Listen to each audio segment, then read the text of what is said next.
Tyrese Haliburton is him. He's a 6'5" point guard with disgusting court vision, quick hands on defense, and a knack for knocking down shots with one of the most awkward jumpers.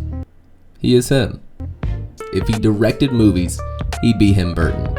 If he called NFL games, he'd be him Nance. And if he played in Detroit, he'd be him Eminem. Boo! You stink! All bad jokes aside, he's a beast, and he plays for the Indiana Pacers and could quite easily become the best point guard in the league this year.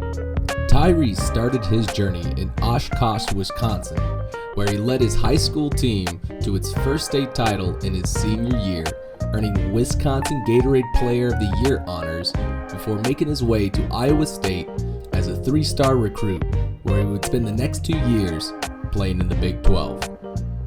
While Tyrese didn't have a strong freshman campaign, he turned it up in his sophomore season, averaging 15.2 points per game, 6.5 assists per game, almost 6 rebounds a game, shooting at 50% from the field and 42% from 3. And he even bumped up his free throw percentage from 69%, nice, to 82%. But his sophomore season was cut short thanks to the pandemic, and he only played 22 games. Tyrese entered the 2020 draft class, which was an interesting draft to say the least. Coming off the COVID-shortened season, scouts didn't get as much time watching the prospects play in tournament games, and it proved to be vital, as Tyrese fell to number 12 to the Sacramento Kings, and a lot of teams that passed on him could definitely use his services right now. Knicks! Excuse me. Funny enough, Detroit could have had him at 7, which would have made my dumb joke in the beginning become a reality. But I digress. Can we take a second and appreciate this man's draft day fit? I mean, if looks could kill, he'd be a murderer. If pictures could say 1,000 words, all they'd say is, sheesh! And look at these shoes. Gorgeous! Anyways, I'm getting distracted. Tyrese quickly proved all of his doubters wrong by winning Western Conference Rookie of the Month for January and February, while making All-Rookie First Team. He scored 13 points per game, 5.3 assists per game, 1.3 steals per game, while shooting 47% from the field and 41% from 3. If it wasn't clear already that Tyrese was going to be a problem for the league, he was even better in his sophomore season, while he averaged 15.3 points per game, 8.2 assists per game, while averaging the same shooting splits, but more attempted shots. But something happened in the middle of his sophomore season that launched his superstardom. He was traded to the Indiana Pacers.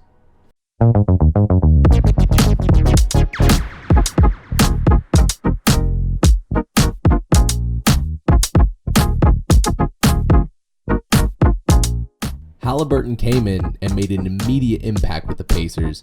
In his 26 games to finish out the season, he averaged 17.5 points, 9.6 assists, while upping his field goal percentage to 50%. He helped revitalize some hope in a Pacers franchise that was on a brink of should we or should we not go into an all-out rebuild. With Tyrese, the decision is pretty clear. Don't rebuild, but instead build around Tyrese. And the Pacers have done just that by keeping Buddy Hield and Miles Turner around instead of just trading them for draft capital. And it's paying off. Well, mostly. The Pacers are still in a spot where they don't look like contenders, but could still make a push for a lower-seeded playoff berth or a play-in game, which isn't setting the world on fire, but it's a far cry from what the Indiana fans and most media outlets were really expecting out of the team this year. Ben Mathurin coming in and being a solid scoring option off the bench, scoring almost 20 points per game, Miles Turner staying healthy and getting consistent minutes, and of course Buddy Hield doing what he does best, shooting. They all have been key contributing factors for the team winning, but of course the main reason, him. Currently, Tyrese leads the league in assists per game with almost 11 at 10.8. He's top 5 in steals, top 10 in win shares as well as offensive win shares, and top 10 in value over replacement. These aren't just numbers that will get him into the All-Star game. These are numbers that should have him in the conversation for All-NBA. Of course, he's currently ahead of guys in assists such as Trae Young, Luka Doncic, and Steph Curry. but he's also ahead of guys like Devin Booker, Donovan Mitchell, and Jason Tatum in offensive win shares, and ahead of guys like Giannis, Joel Embiid, and Ja Morant in value over replacement. And before I finish this video, I wanted to show you a clip from JJ Redick's podcast where Tyrese takes us through a play and describes how he processed the situation. Yeah, so we were running obviously a wide pin down for Buddy to come off and shoot the three. And I thought I saw Brandon Ingram kind of creeping in, and his head was kind of turning both ways. So I threw it to Buddy. They called the foul. After they called the foul, I walked up to Carlisle. I was like, yo, I think I can throw this skip. Like, I think it's there. He's like, if you can make it, throw it. So I'm like, all right, I'm throwing it no matter what. I don't care. It's turnover or whatever. This is going there. So I just, as soon as I got the inbound, I just stared at Buddy, just let it go. Jalen hit the three, looked at Carlisle, pointed at him. He gave me dap on the sideline. He smiled. In that clip, he shows great offensive awareness and the confidence it takes to take that next level in development.